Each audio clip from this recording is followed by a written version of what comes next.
and you can go to them and you can meet these people. Another thing that actually works for people nowadays is you can actually publish books on demand, and they can be listed with Amazon. It doesn't quite have the stigma it used to have. Years ago, it used to be like vanity publishing, and people would look down their nose. That's not the case anymore.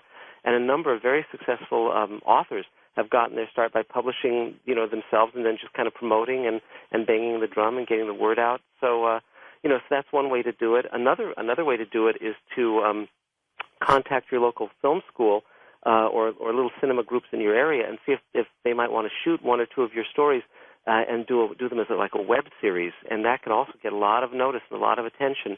So, Trey Stokes is this young director that I've been working with on Magic Time. He did a web series called Arc that's just about to come out, and it's phenomenal. It's a science fiction story, and you can get millions of viewers that way. So all of those things are possibilities. I mean, the main thing is just to get the word out any way you can. Yeah, is what you were saying to me about the Google thing or whatever? Yes. Is that the same thing as self-publishing?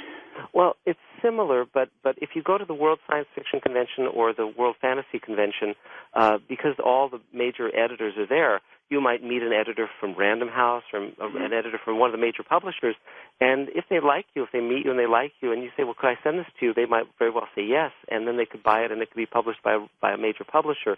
So I personally strongly believe in meeting people face to face. Even here in Hollywood, I'll often go to events where I'm meeting producers, I'm meeting directors, because it changes. It's like the perception changes, Mark. Yes, it does. Because when you meet people, they're just people. They're most people can dress themselves and converse reasonably well. And so once you meet someone, it's not like something over the transom where there's just this person you don't know. It personalizes it, and that makes it a lot easier for things to happen. Absolutely. Okay, let's go back to some final calls here as the clock ticks.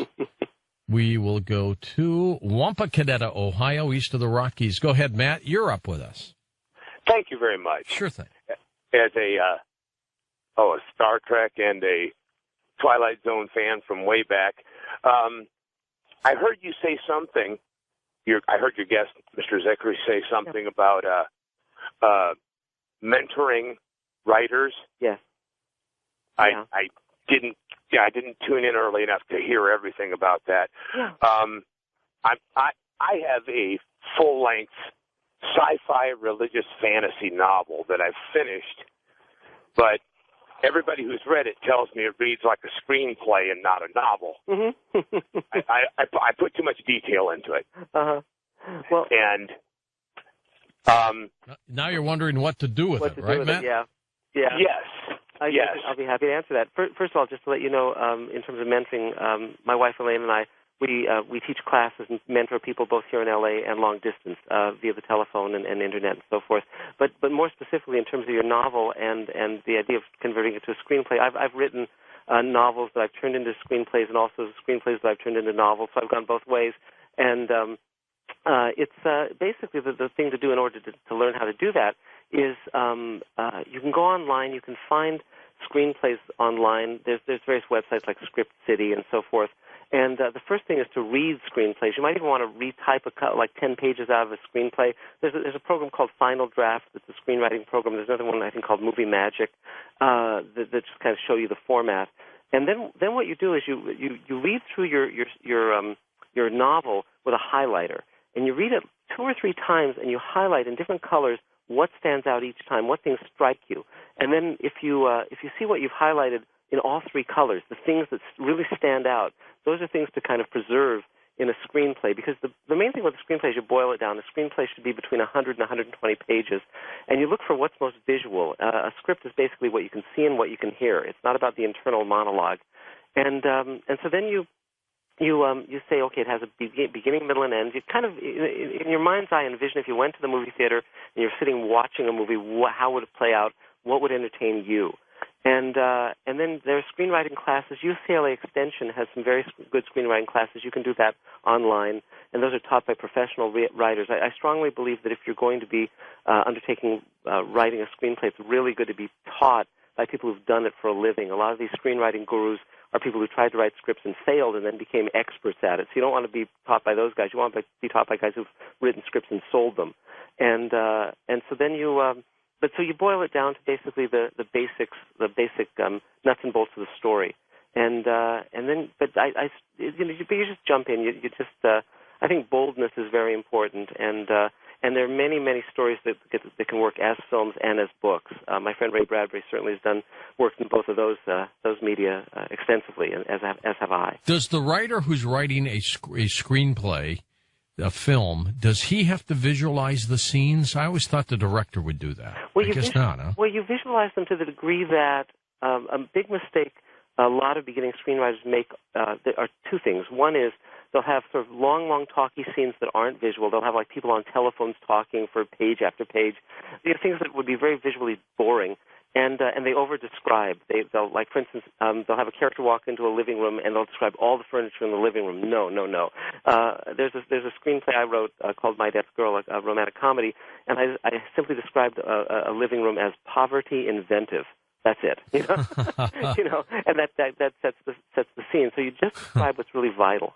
If people want you to mentor them, can they go to their website, website, and email you? If you go onto Zickery.com, it has information about our classes, and you can email me, absolutely. Do you think it's important to find a literary agent? It's important, but not vital. For instance, again, if you're going to be a TV writer, it's a good idea to move to L.A. because this is where television is made. It's done. Yeah, but in terms of being a film writer or a novelist, you can live anywhere.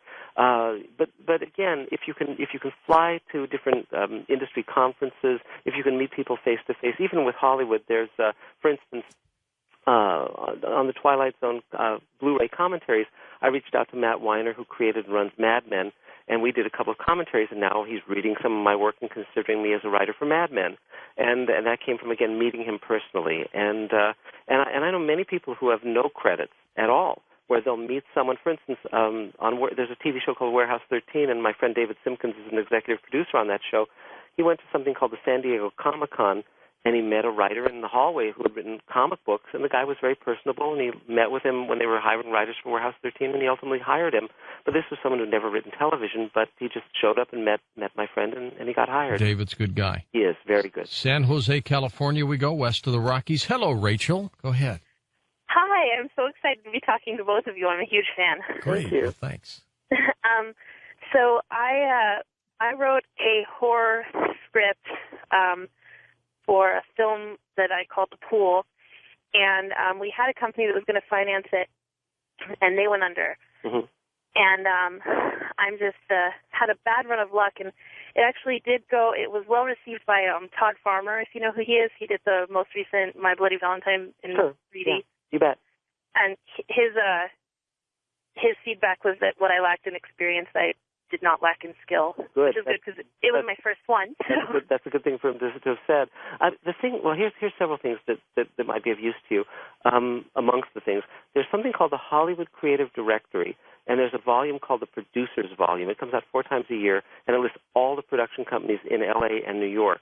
And if you just read through that entire thing with a highlighter, and you highlight the companies that you think would be good for your project, and particularly ones that have studio deals, because that means they have acquisition funds. That means they have money to buy your script.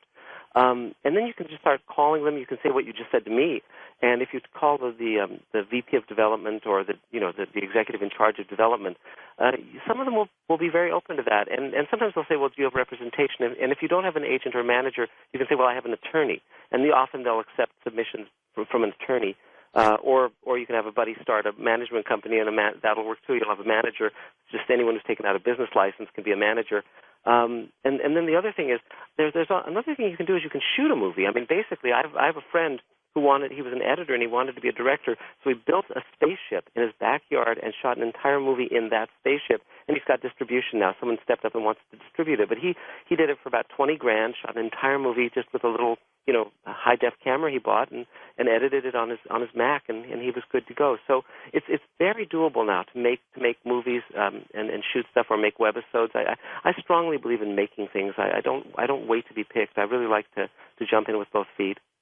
Well, we do. I am working with a director, and he it really is invested in the project, and we have made like our creature, little pictures to show what they look like, and we were thinking about shooting just the first scene. Yeah, it's a good idea to do that. I think that you have to realize this, that they have the people that you're trying to sell your scripts to have almost no imagination to the degree that they can't really extrapolate. So the more you can make it concrete by shooting a trailer, which is what we just did with Magic Time. In Magic Time, all the machines in the world stop running and magic comes back. And even though I've written 3 novels and they hit the bestseller list of Magic Time, we still are shooting something to show the dragon and show the world and show everything. And by putting my friend Armin Shimmerman in it, who's a well-known actor, it makes it real. And so if you can do that with your project, even if it's just a great minute and a half or 5 minutes, that can really help you enormously. Can I ask you two quick things? So what was the name of the Hollywood magazine again? It's called the Hollywood Creative Directory, and it's the producer's volume, and you can get it at Barnes & Noble or Amazon.com. Okay, and will you give Ray Bradbury a high five for me for inspiring me all my life? Yes, I will. I definitely will. Thank you. You're welcome. Science fiction writer Jerry Purnell just says hello to the world, too, by the way, in an email. Yeah, he's a great guy. Super is. By the way, scientists today claim that matter and antimatter particles destroy each other on contact, but that they have now found that matter wins out by at least 1%. And wow. That might explain why we are still dominant. Well, let's hear it for matter. Yeah, you got that. It does matter, doesn't it? Yes. Honolulu we go. First-time caller Solomon. We only have about a minute or so. Go ahead. Yeah, hi. I just wanted to ask you just 2 real quick questions. We'll get just one in real fast. Go ahead. Oh, okay. What is the process? What is the process of a successful film, or how do you know that kind of going in the right direction? All right. How do you know that, Mark Zicree? You go by your gut. You always write. You don't try to imitate what other people are doing. You look at what thrills you, what entertains you. Just really write what you want to see. I think that's the most important thing beyond anything else, to just not write what you think is going to be popular, but write what you really love. All right, Mark, my friend, you keep in touch. Good luck. I'll see you not this weekend, but next weekend in Pasadena. That'll be great, George. It's always fun to talk with you. All right, you take care of yourself. Mark Zicree. If you want information on my speaking event, you just go to our calendar section at coasttocoastam.com, and it's all there for you. He's one heck of a guy, and I wish you well on all your television projects. For Dan Galante, Tom Danheiser, Lisa Lyon, Lex Lonehood, Sean Laudesure, Stephanie Smith, Ross Mitchell, George Nappy, and Pundit and Art Bell, I'm George Norrie. Somewhere out there on Coast to Coast AM. We'll see you on our next edition. Until then, be safe, everyone.